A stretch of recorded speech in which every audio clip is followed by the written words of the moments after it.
ഈ പറയണതിന് തൊട്ട് മുന്നേ കുറച്ച് കഥയുണ്ട് കേട്ടോ. എൻ്റെ ഒരു ഡ്രസ്സ് ഷേപ്പാക്കാൻ വേണ്ടി നൂലെടുക്കാൻ പോയതാട്ടോ. അപ്പോൾ അത് അങ്ങനെ കുറച്ച് തുണികളൊക്കെ കണ്ടു. അപ്പോൾ അത് എനിക്ക് ഇഷ്ടപ്പെട്ടു, ഒരെണ്ണം എടുക്കുകയും ചെയ്തു. അത് എടുക്കാൻ പോണേന് തൊട്ട് മുന്നേ അവിടെ എന്തോ നോട്ടിട്ട് വെച്ചിട്ട് കോസ്റ്റ്ലി സാധനമായിരുന്നു കേട്ടോ. പറയുമ്പോൾ ഡ്രാഗൺ ഫ്രൂട്ട് ആയിരുന്നു. വണ്ടിയിൽ കയറിയിട്ട് ഒരൊറ്റ കരച്ചിൽ തന്നെയായിരുന്നു. സനേഷാനെ വിളിച്ച് സോപ്പിട്ട് അത് കൈയോടെ മേടിച്ചു.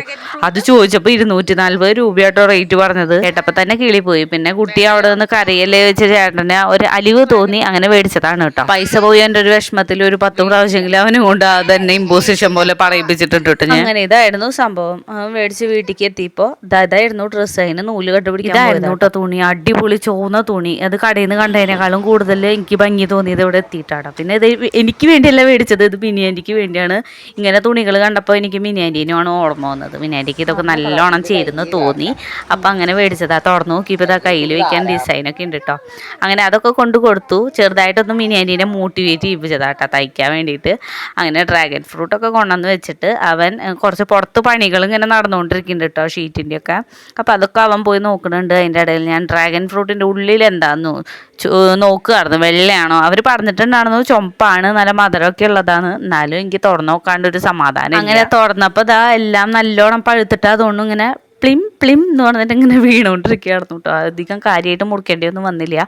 പിന്നെ രണ്ടൊന്നും നോക്കാണ്ടായിരുന്നു കേട്ടോ സമാധാനം ഇല്ലാത്തത്. വേഗം അങ്ങോട്ട് മുറിച്ചെടുത്തപ്പോൾ കാണാൻ നല്ല ഭംഗിയുണ്ടായിരുന്നു കേട്ടോ. നല്ല തിളക്കം ഉള്ളിലൊക്കെ തോന്നി. അപ്പോൾ വേഗം അത് മുറിച്ചെടുത്തിട്ട് നോക്കിയപ്പോൾ നല്ല മധുരം കേട്ടോ, നല്ല ടേസ്റ്റ് ഉണ്ടായിരുന്നു.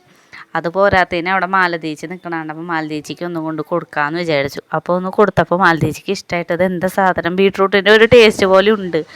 അപ്പോൾ സംഭവം ഇങ്ങനെ കഴിച്ചപ്പോൾ ഇഷ്ടപ്പെട്ടു കേട്ടോ. പിന്നെ ഞങ്ങളെല്ലാവരും കൂടെ പകുതി കുഞ്ഞി കഷ്ണങ്ങൾ എടുത്തിട്ട് കഴിച്ചു. അഞ്ചലേച്ചി പറഞ്ഞാൽ എല്ലാവർക്കും ഭാഗം വെക്കാണ്ട് വേഗം കൊണ്ട് കുട്ടിക്ക് ജ്യൂസ് ഉണ്ടാക്കി കൊടുക്കാൻ. അപ്പോൾ നീരവിനൊരു ജ്യൂസ് മേടിച്ച കഥ പറഞ്ഞല്ലോ, അതിപ്പോഴും ഫ്രിഡ്ജിൽ കുറച്ചിരിക്കുന്നുണ്ട്.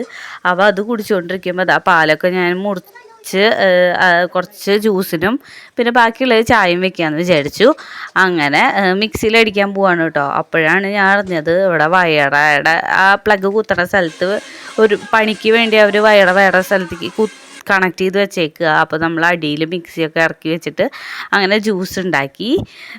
അതിൻ്റെ കൂട്ടത്തിൽ ഇതാ പാലും കൂടെ തിളച്ചു കേട്ടോ. അപ്പം ഞങ്ങൾ കൈയോടെ ജ്യൂസ് ഒന്ന് പോയി കുടിക്കാൻ വിചാരിച്ചു. നല്ല അടിപൊളിയായിരുന്നു കേട്ടോ. നല്ല കളറും നല്ല ടേസ്റ്റും സൂപ്പർ. സത്യം പറഞ്ഞാൽ വലിയ വലിപ്പമൊന്നും ഇല്ലാത്തതുകൊണ്ട് ഞങ്ങൾക്ക് രണ്ടാൾക്കും കൂടിക്കാളും ക്വാണ്ടിറ്റി ഒക്കെ ഉണ്ടായിരുന്നു. കുറേ പാലൊഴിച്ചാലും വലിയ ടേസ്റ്റ് ഉണ്ടാവില്ലല്ലോ. ഒക്കെ ആവശ്യത്തിനായിരുന്നു പഞ്ചസാര ഇട്ടോട്ട്.